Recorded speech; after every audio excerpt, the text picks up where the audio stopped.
English भाषेचा अशा दोष आहे की त्यांच्या विरुद्ध काही सांगायचं असलं तर ते तुम्हालाही कळेल, पण मराठी भाषेचा हा फायदा आहे की मराठी भाषेत तुमच्या विरुद्ध काही बोलायचं असलं तर त्यांना कळायचं नाही. हा तुम्हाला फायदा आहे. म्हणजे ते गुप्त राहतं सगळं. तुम्ही जे धंदे करता ते सगळे गुप्त असतात. हा तुम्हाला मराठी भाषेचा फार मोठा फायदा आहे. आणि त्यामुळे माताजींना सुद्धा कळत नाही असं जे लोकांना वाटतं, तर मला मराठी भाषा कळते आणि हिंदी कळते आणि त्याहून भूतांची भाषा फार चांगली कळते. तेव्हा आज जे महाकालीचं मी सांगितलं तिकडे लक्ष दिलं पाहिजे, की महाकालीकडे लक्ष असायला पाहिजे आणि आपल्यामध्ये जे दोष आहेत ते काढायच्या मागे लागलं पाहिजे. आता प्रथम आपल्याला जे प्रकार होतात ते मी आधी सांगितलंच, की माझ्या मुलाला बघा. काय झालं तुमच्या मुलाला? काही नाही, फक्त लहानपणापासून बिछाण्यातच असतो, हातपाय त्याचे मोडलेले आहेत, डोकं फिरलेलं आहे, काही खात नाही पित नाही, कंबर त्याची वाकत नाही, फक्त तेवढं एकदा माताजी तुम्ही पाय तिथे लावले तर बरं. फक्त एवढं झालं. आता हे कशामुळे झालेलं आहे सांगायला नको. ही तुमची पूर्वकर्म बोलतायत. ती मी कुठवर जिंकणार नाही, किती खाणार आहे. असा जीव आहे, त्याला वाचवून तरी काय करायचं. त्याला क्षमा करते आणि त्याला परत जन्म घेऊ दे. समजलं पाहिजे. त्याच्यावरही कृपा करा आणि स्वतःवरही करा आणि माझ्यावर विशेष करा. मग तुमचे पाय माताजी एकदा घरी लागू द्या, कारण तुम्हाला समजतं नाही सगळं की माताजी अमुक आहेत. हे पक्क तुम्हाला सांगावं लागत. They all know that I am this. They all know, but also this is very dangerous. To know that I am this means if mother just comes to my house then the whole thing will change. तर 5 मिनिटं तरी बरं, 2च मिनिटं बरं, 1च minute आणि त्या घरात गेलं तर 7 मजले चढून जावं लागणार. लिफ्टच आउट आहे. असं का? आता रगडा मला तिथवर. मग रगडायचं. आता ते सगळं झालं, आम्ही केलं पुष्कळ, रगडलं आपल्याला तुमच्यासाठी. जे म्हटलं ते केलं. ह्याला बघ रे, त्याला बघ रे, मावशीला बघ रे, अमक्याला माम्याला बघ रे, सगळ्यांना बघून टाकलं. आता मी कोणाला बघणार नाही. तुमची असेल मावशी तर तुम्ही बघा, माझी ती मावशी नाही. कळलं का? स्पष्ट मी सांगते. आता मला कुणी सांगायचं नाही की माझ्या ह्याचं हे बघ, माझ्या ह्याचं ते बघ. ते कृपा करा आता माझ्यावर. फार झालं. दुसरं, मग आपले घरचे जे काही तुमचे प्रॉब्लेम्स आहेत ते माझ्यासमोर आणू नका फार. तरी मला अगदी कंटाळा येऊन गेला. सहयोगावरती लक्ष यायला पाहिजे. सहयोग आम्ही कसा वाढवणार, सहयोगासाठी काय करायला पाहिजे, ते सेंटर कसं वाढवलं पाहिजे, आमच्यात काय चुकतं, का लोक आमच्याकडे येत नाही, आमच्यामध्ये कोणची वाईट गोष्ट आहे, हे स्वतः बसून ठरवायचं. बाता मारायच्या नाहीत. बसून विचार केला पाहिजे आमच्यात काय खराबी आहे, आम्ही काय सहयोगात काय खराब करतो, आमच्यात का जमत नाही. पूजेला कमीत कमी 15 भूतने जमा केली तर तुम्ही पट्टीचे मुंबईकर नाही. पण जर पुण्याला गेलं तर कमीत कमी 21 तरी असायला पाहिजे. कारण पुणे, मग पुण्याला तर महाभूत असलीच पाहिजे. ती आणून जरी पूजेला बसवली नाही आणि माताजींना त्रास दिला नाही तर पुणेकर कसले? पेशवाई न ती. माताजींनी सहन केलंच पाहिजे. मग आणून बसवायचे. अहो पूजेला निदान बघा तरी कोण येतं कोण नाही येत. वाटेल ते आणून पूजेला बसवायचे. हे अगदी विशेष आहे. माताजी पूजेला येऊ का? म्हणजे सगळ्यांना माहिती आहे ना माताजी असं आहे. आम्ही येऊन बसतो ना पूजेला, पण अधिकार आहे का त्यांना पूजेला बसण्याचा? हे तुम्ही पाहायला पाहिजे. कारण इकडे उलट आहे. तिकडे मला सांगावं लागतं की मी अमुक आहे, मी आदिशक्ती आहे असं सांगावं लागतं. तुम्हाला सांगावं लागत नाही. माहिती आहे तुम्हाला. मग जेवढा फायदा घेता येईल तेवढा घेतला पाहिजे. जितकी भूत आहेत तेवढी आणा. गंगेत सगळी घाण घातली तरी गंगाही धुवून काढणार, पण घाणच घातली पाहिजे का? कधीतरी असाही विचार ठेवायचा की आम्ही माताजींच्या ह्याच्यात नेहमी अशा लोकांना घेऊन जातो. काही शुद्ध लोक भेटले तर बरं. आणि ह्या भूतांच्यानी काय काम होणार आहेत मला त्रास देण्यापलीकडे. तेव्हा ही भूत तुम्ही सांभाळून फक्त जी शुद्ध माणसे त्यांना पूजेला आणले पाहिजे. आतापर्यंत मी सगळं सहन करून घेतलं, पण आता ह्याच्या पुढे मी करणार नाही. जर तुम्ही भूत घेऊन आले तर तुमच्या घरी 10 भूत बसवी. मी स्पष्ट सांगते, 1 नाही 10. मला बसवणं काही कठीण नाहीये त्यांना, आणि तिथे परमनंटली बसून ठेवी.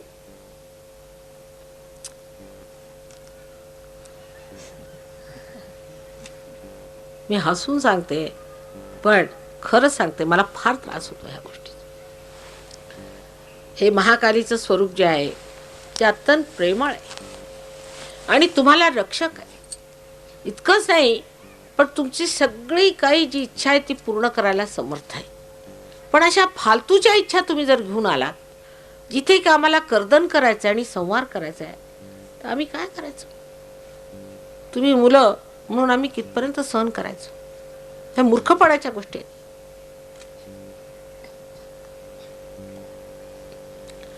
दुसरं म्हणजे हे तर झालं भूतांच्या बाबतीत की भयंकर अटॅचमेंट. अगदी आमचे प्रधान म्हणतात ना की फ्रॅटर्निटी असते. एकाला भूत असलं की तो बरोबर दुसऱ्या भूताला चिकटतो. अगदी बरोबर ओळखायचं म्हणजे काय की ह्यांच्यात भूत आहेत का, असं का. 10 भूत एकत्र मिळाली म्हणजे समजायची 10ची 10 भूत एकमेकाला चिकटणारच, कारण भूत भूतालाच चिकटतं की नाही. तसं अगदी स्टॅम्प आहे त्याचा. आणि ते कृपा करून आता लक्षात ठेवलं पाहिजे. सज्जनांची संगती गाठावी. सज्जनांनी स्वतःला एकत्र बांधून आणखीन एक ग्रुप करून घ्यायचा आणि भांडायचं नाही. तो ग्रुप एक करून ठेवला, मग हळूहळू तो ग्रुप वाढवत गेला पाहिजे. म्हणजे असं न्यूक्लियस बनतो. तो न्यूक्लियस असा वाढवत जायचा आणि मग सज्जनांनी जवळजवळ येत जायचं. भांडकुदळपणा हे लक्षण भूतांचं आहे. क्रोध आदी ह्या गोष्टी सर्व भूतांच्या लक्षणाने येतात. तेव्हा क्रोध येऊ द्यायचा नाही, राग येऊ द्यायचा नाही. किंवा घाईघाईनी लोक कामं करतात, अरे हे कर रे ते कर रे, तसं तसं, म्हणजे मला कळलं हे आलं इकडे. 10 भूत बसली तर मनुष्य करणार तरी. एक तऱ्हेचा रुबाब पाहिजे माणसं. काय शिवाजी महाराज ना तुम्ही, म्हणजे शिवाजी महाराजांचे नुसते पुतळेच उभे करतात जिथे तिथे. अहो तुम्ही शिवाजी महाराज, त्यांचा रुबाब काय आणि तुमचा रुबाब काय ते पहा. कालच मी पुण्यात सांगितलं की पंक्तीला फुकट खोरून बसतात सहयोगी, म्हणजे कमालच झाली बा. अहो या महाराष्ट्रात आमच्या म्हणजे मैत्रिणीला जरी म्हणत असू की तू जेवायला बस, तर ती तशी बसायची नाही 10 तिला निमंत्रण दिल्याशिवाय. हे आम्ही ह्या पाहिलेले आमच्या डोळ्यांनी. शिवाजी महाराजांच्या गोष्टी सोडा, माझ्या डोळ्यांनी मी पाहिले की आमच्या घरची मैत्रिणीला जरी म्हणायचं असलं की बाई तू जेवायला ये, तर तशी येणार नाही, तिला निमंत्रण गेलं नाही. तर मला तुम्ही माताजी आमंत्रण पत्रिकाने दिली तर मी कशी हो. ही पद्धत आम्ही आमच्या डोळ्यांनी पाहिलेली. आणि आता चांगले सहयोगी सभ्य लोक फुकटखोरी करून सगळी मुलं बाळं घेऊन जेवायला बसतात. ते ऐकून मात्र मला वाटलं आता इथे मी काय बोलायचं, म्हणजे कोणची पद्धत नाही, कोणचं लेवल झालं. खाण्याचं म्हणजे भयंकर आपल्याला त्रास आहे. कुठे जेवायला असलं, भोजन असलं म्हणजे मग भजन बिजन चांगलं. जेवणाशी आपण बोलत नाही, म्हणजे काय डुकराची जात आहोत की काय मला समजत. म्हणजे कसे या शिवाजीच्या राज्यात असे लोक जन्माला आले हेच मला आधी लक्षात येत नाही. की कुठेही खायला मिळालं की धावत जायचं, ही काय पद्धत झाली. फुकटखोरीला तरी काहीतरी मर्यादा पाहिजे.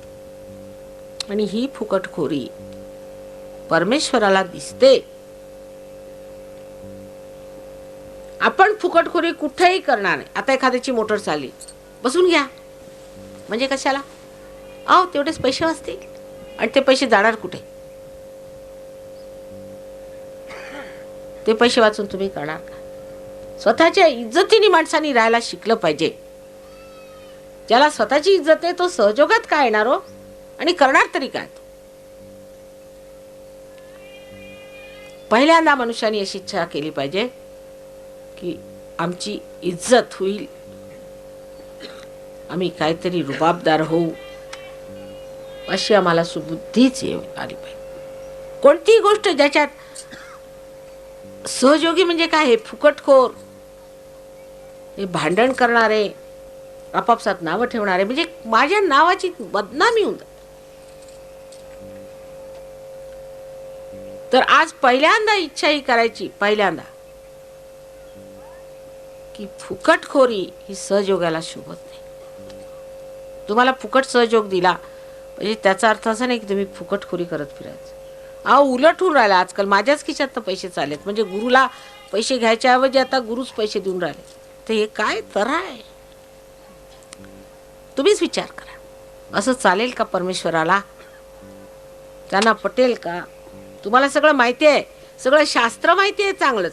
शास्त्र काही सांगायला नको, पण त्यात तुम्ही कुठे फिट होता ते बघा. स्वतः आपली कोणची पोझिशन त्याच्यामध्ये आपण बनवलेली ते बघा. पैशाचा तर फार मोठा त्रास आहे बघ. कुठेही 4 पैसे वाचत आले तर वाचवावे, आणि जर 4 घबाड मिळालं तर वा, काय बिझनेसच आहे मग सगळाच. माताजी काय बिझनेस करत नाही हे माहिती आहे ना तुम्हाला. आणि तुम्ही सहयोगात बिझनेस करू नये, मग पुढे मला सांगू नये, मग तुमचाही बिझनेस होईल, हे लक्षात ठेवलं पाहिजे. सहयोगी सत्य वस्तू आहे, खरेपणा आहे, परमेश्वराचं साम्राज्य आहे. तिथे हे चालायचं नाही. हे काय इंडिया गव्हर्नमेंट नाही आहे, परमेश्वराचं साम्राज्य आहे, लक्षात ठेवलं पाहिजे. इंडिया गव्हर्नमेंटमध्ये चालतील तुमचे लाच लुचपत आणखी सगळे धंदे, परमेश्वराच्या साम्राज्यात हे चालणार नाही.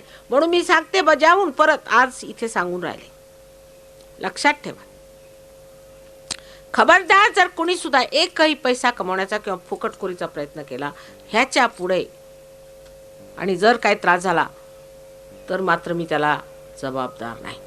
इमानदारीत उतरलं पाहिजे. अहो इमान म्हणजे केवढं होतं पूर्वी. महाराष्ट्रांचं इमान म्हणजे कोणी जिंकू शकत नव्हतं. अजूनही संबंध हिंदुस्थानात फार गाजलेले आहेत इमानासाठी. फार इमानदार लोक. गरीब लोक बरे, मी तुम्हाला सांगते. इथल्या मोलकरणी तुम्ही किल्ल्या द्या, काय हात लावणार नाही पैशाला. पण हे मध्यम स्थितीतले साहेब लोक, हे दुसऱ्यांच्या दबावावर साहेबी करण्यासाठी वाटेल ते करायला तयार आहे. फार तर 2 कुर्ते कमी घाला, काही फरक पडणार. रेशमी नसले तर कॉटनचे घाला. आता तुम्हाला वसुधैव कुटुंबकम करून टाकला मी, पण उदारचरित नाही. पैशाच्या बाबतीत अगदी कवडी चुंबक. मग पुण्याला तर प्रसिद्धच आहेत म्हणे. आता पुण्याला फार मोठी जबाबदारी आहे.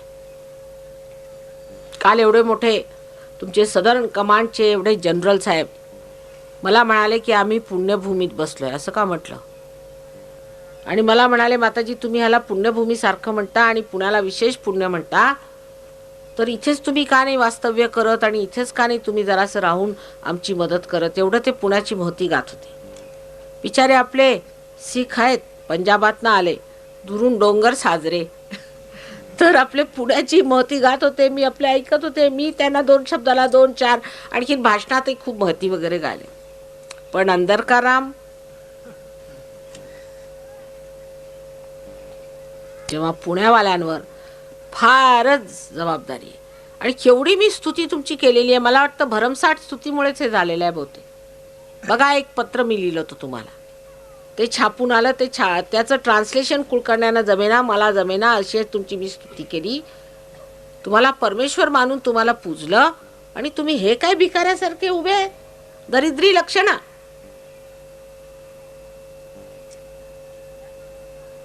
तेव्हा ह्या स्वरूपातनं निघायला पाहिजे. एवढंच एक करा, आपल्या जबाबदारीवर स्वतः आम्ही इज्जतीची माणसं, कोण आमच्यावरती खर्च करणार आम्ही बघतो. मग बघा साक्षात लक्ष्मी तुमचे पाय धुणार. पण म्हणून नाही करायचं. परत तेच माताजी सांगितलं ना, म्हणून आम्ही हे करतोय. आता आमची लक्ष्मी पाय नाही धुत, म्हणजे असं पत्र येईल माझ्याजवळ एवढं 10 पानी.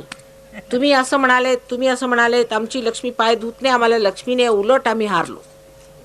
आता एकही पैसा नाही, कर्ज बाजारी झालो, बायको पळाली, सगळं झालं.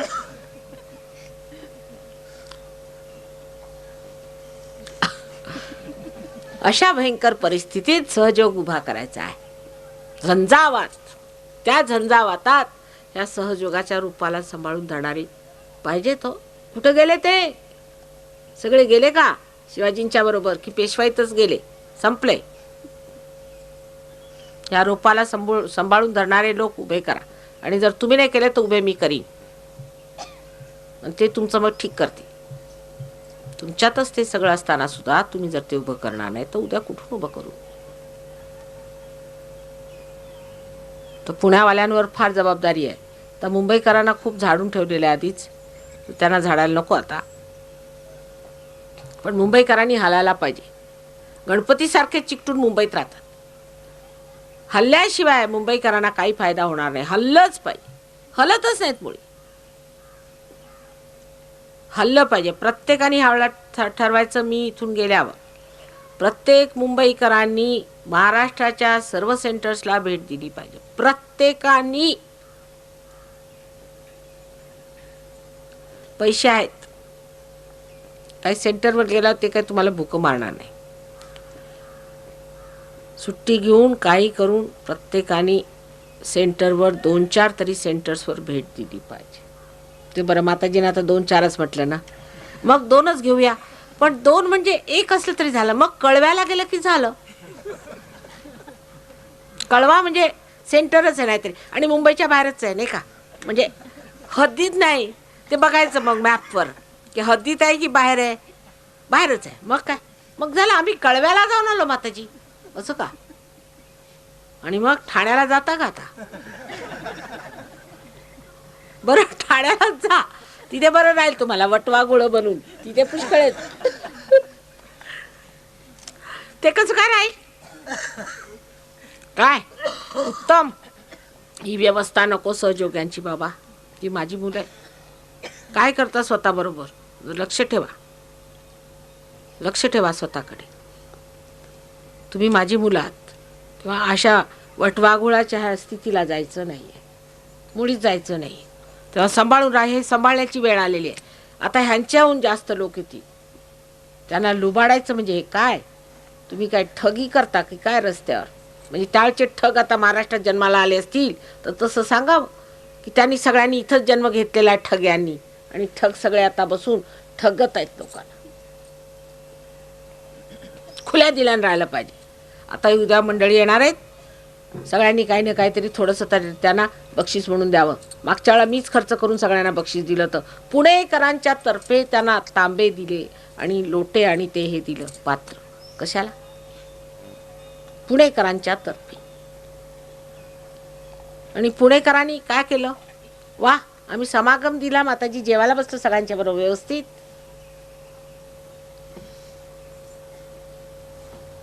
सगळ्यांनी सुद्धा काही ना काही बक्षिसांना द्यायली पाहिजेत. प्रत्येकाने मित्रता जोडली पाहिजे. पण मित्रता म्हणजे अशी नाही की मला जरा 500 रुपये उसने द्या, मी कर्ज घेतलं होतं, माझी आई मेलेली आहे, तिच्या अंगावर कपडा नाही. हे असले प्रकार करण्यापेक्षा ह्या लोकांना तुमच्याबद्दल काय कल्पना होणार आहे ते तुम्ही लक्षात घेतलं पाहिजे. आज स्पष्टपणाने मी सांगते. आज स्पष्टच बोललेलं बरं. असल्या तऱ्हेच्या हलकटपणाच्या गोष्टी करायच्या नाही. जाऊन दोस्ती करायची, त्याच्यासमोर आपला मोठेपणा दाखवला पाहिजे. ते तुमच्या दर्शनाला आलेले आहे. हे चांगलंच आहे की परमेश्वराच्या दर्शनाला जा आणि परमेश्वर भीक मागतोय. ही काय स्थिती आहे? ही काय स्थिती आहे? तेव्हा लक्षात घेतलं पाहिजे. इतका विपर्यास करू नका सहयोगाचा. तेव्हा कृपा करून ह्यांच्यासाठी काहीतरी, ते तुमच्यासाठी केवढे बक्षीस घेऊन आले, एवढा खर्च करून इथे आले. आपल्याला पैसे तर समजतात कमीत कमी, आणखीन काय समजले तरी. हे लोक एवढा खर्च करून आलेले आहेत. त्यांच्यासाठी एखादी वस्तू दिली तर नेहमी लक्षात ठेवते. प्रेमाने मिठ्या माराव्या, त्यांना प्रेमाने घरी जेवायला बोलायचं. दिल्लीकरांचं हृदय बघा केवढं मोठं आहे. 7 दिवस म्हणे आम्ही आमच्याकडे ठेवू माताजी, तुम्ही काय केलं तरी आम्ही ऐकणार. 7 दिवस आमच्याकडे आम्ही ठेवू, आम्ही सगळ्यांना वाटून घेऊ, आमच्या घरी आम्ही ठेवू. आम्ही एका खोलीत राहतो तर काय झालं, प्रेमाने आम्ही वाटू. हे दिल्लीकर. तसे मुंबईकर दिलदार आहेत, त्याबद्दल शंका. मुंबईकर दिलदार आहेत, पण हळणं म्हणून दिल्लीकरांना, दिल्लीवाले लोणावळ्याला येतील. पण आज किती सहयोगी मुंबईहून इथे आले. रविवारला आपण पूजा ठेवली तर हातावर मोजून घ्या. आज याला काय झालं होतं पूजेला. माताजी आज पूजेला बसणार आहेत. आज हे लोक इतक्या दूरून आले तुम्ही काय इथवर येऊ शकत नव्हते? किती लोक आलेत मुंबईचे, मला लिस्ट करून द्या. काय झालं होतं त्यांना यायला? आज सकाळच्या गाडीने यायचं आणि संध्याकाळच्या गाडीने जायला काय झालं होतं? काय दूर आहे लोणावळा? आता काय कळव्याला प्रोग्राम केला म्हणजे होईल? तर त्याच्यामध्ये आंतरिकता नाही, ओढ नाही आहे. तुमची जर आई उद्या इथे आली असती तर आले असते भेटायला नक्की, पण मी तुमची आई नाही आहे का? तुमच्या आईची आई आहे मी. माझ्याशिवाय चालणार आहे का तुमचं? आंतरिकता नाही आहे. मुंबईच्या लोकांना आंतरिकता असायला पाहिजे. दिलखोल असून फायदा काय? आंतरिकता पाहिजे. पैसे खर्च करून सगळं विकत घेता येत नाही. आंतरिकतेने. आंतरिकता आहे का तुम्हाला? आपल्याकडे लक्ष दिलं पाहिजे. आम्ही आंतरिक आहोत की नाही, अंतःकरणापासून वाटलं पाहिजे. असं नाही म्हणत सर्वांना नाही वाटत, काही लोकांना मुळीच वाटत नाही. माताजी तुम्ही आल्यामुळे आमचा हा फायदा झाला, तो फायदा झाला. अहो माझा काय फायदा झाला तो तर बघू द्या मला. आता मुंबईला जर 4 माणसं आले तर मला विचार पडतो कुणाच्या घरी ठेवायचं. कुणाच्या घरी ठेवा तो उचल बांगडीच करत असतो. तिथे हेच एक काम दिसतंय मुंबईला सुद्धा, उचल बांगडी करा. हे आले ना, ह्याना त्यांच्याकडे घाला, त्यांची टोपी त्याच्यावर तिकडे, काही समजतच नाही काय. अहो कोणीतरी जीव उघडून म्हटला हो माताजी आमच्याकडे, आम्ही घेऊन जातो. कबूल. त्यांना काही तुमचं समजत नाही तर समजावून सांगा. पण आंतरिकता नाही. आंतरिकता असायला पाहिजे. सगळ्याच गोष्टी पैशाने विकत घेता येत नाही. पण तेच आम्ही जातो खेडेगावात म्हणजे बहार आहे. दोन्ही गोष्टी, आंतरिकता पण आहे, खुली आहे, सगळा मस्त आहे. काय मजा येते हो. बैलगाडी असो नाही तर काय असो, पायी सुद्धा चालायला आलं तर काय झालं, अनवाणी चालायला आलं तरी काय झालं. अहो प्रेमाचं एवढे जे धो वाहत असतं, त्याच्या पुढे काही नको. मग त्याच्या पुढे आपल्याला काहीही नको, त्याची मग काही इच्छा राहत नाही, असं ठेवलं पाहिजे. आणि तेच शिकलं पाहिजे त्या लोकांपासून. खुल्या कधी माझ्याकडे एक कवडी ते जास्तीचे घेणार नाही, मला त्रास देणार नाही. सगळी व्यवस्था कशी मस्त, सकाळी सगळे अंघोळ करून की व्यवस्थित उभे, तेव्हा वाटतं रे माझा महाराष्ट्र हा उभा माझ्या पुढे. तस मुंबई आणि पुणेकरांवर फार मोठी जबाबदारी आहे. कारण तुम्ही सरताज न सगळे बसलेले इथे हातात तलवारी घेऊन गंजू देऊ नका. सगळ्यांना सांगणं आहे की थोडे दिवस खेडेगावात जाऊन राहावं आणि थोडं खेडेगावातल्या लोकांचं शिकावं. जरी काही नसलं घरात तरी सुद्धा अत्यंत प्रेमाने एक कप चहाच घेऊन जा माताजी, काहीतरी घ्या, नुसतं पाणी नको. आणि केवढं प्रेमाने हृदय भरून येतं. तसंच पाहिजे, आंतरिकता पाहिजे. ह्या लोकांना बघून हृदय भरलं पाहिजे. हे आलेत कसे आमच्या जीवाशी आलेले आहेत, त्यांना कुठं ठेवू ना कुठं नाही ठेवू, नाव मागू घालू की काय करू की कसं करू, असा विचारायला पाहिजे. ह्यांना जायचंय, आता कधी भेट होणार, हे आमच्या जीवाचे निघालेत. तसं नाही, त्याच्याकडनं किती काय काढता येईल त्याच्या मागे आपण लागले. कसली काय पद्धत झाली. आता हे सगळं विसरा, झालं गेलं, विसरून जायचं. आता पुढचा रास्ता, पुढची वाटचाल करायची आणि त्या वाटचालीमध्ये आपण वर वर उठत जायचं. द्वैतात ना अद्वैतात आल्याशिवाय होणार नाही. आणि आपण अजून द्वैतात बसलेलो आहोत आणि त्या द्वैतामध्ये थोडेसेच काटे आहेत, ते काढावे लागणार. पैशाचा हा जो आपल्याला डोक्यामध्ये बोझा आहे तो काढून टाका. तुम्हाला लाखोनी पैसे मिळतील. योगक्षेम वाहम्यम म्हटलेलं आहे. सोडून बघा. यांना प्रेमाने आपल्या जवळ करा. 4 पैसे खर्च करा, काही लागत नाही. तुम्ही कर्जबाजारी होणार नाही. मला काही नको पण ह्यांच्यासाठी करा. हे बाहेरून आलेत, त्यांनी प्रेमाने जवळ घ्या.